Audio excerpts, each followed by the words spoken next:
इथे मी 1 वाटी साबुदाणा घेतला आहे। ही इन्स्टंट रेसिपी असल्याने साबुदाणा भिजवून न घेता तो कच्चाच घ्या। तर सर्वात प्रथम साबुदाणा मिक्सरच्या भांड्यामध्ये घालून पावडर करा।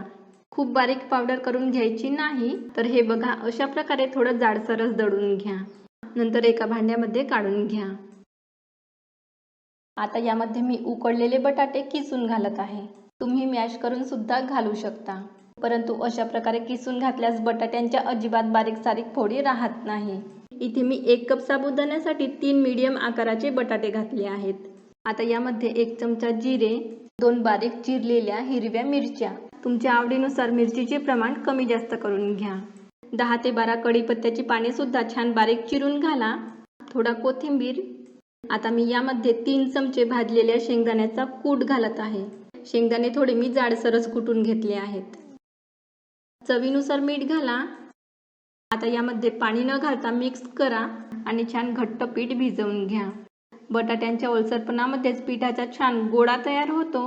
हे पीठ तुम्हाला कोरडे वाटत असेल आणि जर अशा प्रकारे गोळा होत नसेल तर 1 बटाटा घालून एकदा छान मिक्स करा। साबुदाणा आपण भिजवून न घालता कच्चाच घातला, म्हणून तो थोडा फुलून सेट होण्यासाठी हे पीठ 15 मिनिटे झाकून ठेवा। 15 मिनिटांनंतर तुम्ही बघू शकता पीठ छान सेट झालेलं आहे। यामधील थोडंसं पीठ हातामध्ये घेऊन बघितल्यानंतर पिठाला मी कोणताही आकार देऊ शकते एवढे हे नरम आहे। तुम्हाला हे पीठ खूप घट्ट वाटत असेल तर यामध्ये आणखी 1 बटाटा घाला, परंतु लक्षात घ्या पाण्याचा वापर अजिबात करायचा नाही। आता हे पीठ थोडं सॉफ्ट होण्यासाठी 2 मिनिटे मळून घ्या। नंतर एका प्लेटला अगदी थोडंसं तेल लावून ते सर्व बाजूंनी पसरवा। इथे तेलाचा वापर कमीत कमी करायचा आहे। मळून घेतलेलं सर्व पीठ प्लेटवर ठेवा आणि हाताने चांगलं प्रेस करून एकसारखं पसरवा। नंतर एका वाटीने किंवा प्लेटने वरची बाजू एकसारखी करून घ्या। आता याचे तुम्हाला आवडणाऱ्या कोणत्याही शेपमध्ये पीसेस कट करून घ्या। मी इथे चौकोन आकारामध्ये पीसेस कापून घेतले आहेत। आता आपण जे पीसेस कट करून घेतलेले आहेत ते व्यवस्थित सेट होण्यासाठी 5 मिनिटे फ्रीजमध्ये ठेवा। नंतर फ्रीजमधून प्लेट बाहेर काढून सर्व पीसेस प्लेटमधून काढून घ्या आणि तुम्ही बघू शकता सर्व पीसेस प्लेटमधून व्यवस्थित निघत आहेत। ह्या वड्या तुम्ही एकदा बनवल्यानंतर 2 ते 3 दिवस पर्यंत खाऊ शकता। तसे करायचे असेल तर ह्या वड्या फ्रीजमध्ये ठेवा आणि जेव्हा खायच्या असतील त्याच्या 10 मिनिट आधी फ्रीजमधून काढून रूम टेम्परेचरमध्ये येऊ द्या आणि नंतर तळून घ्या। तुम्हाला आवडत असल्यास जास्त तेलामध्ये डीप फ्राय सुद्धा करून घेऊ शकता, परंतु इथे मी ह्या वड्या शॅलो फ्राय करून घेणार आहे। त्यासाठी मी कढईमध्ये मीडियम गॅसवर तेल गरम करायला ठेवले आहे आणि तुम्ही बघू शकता वड्या अर्धवट बुडतील एवढे तेल मी कढईमध्ये घातले आहे।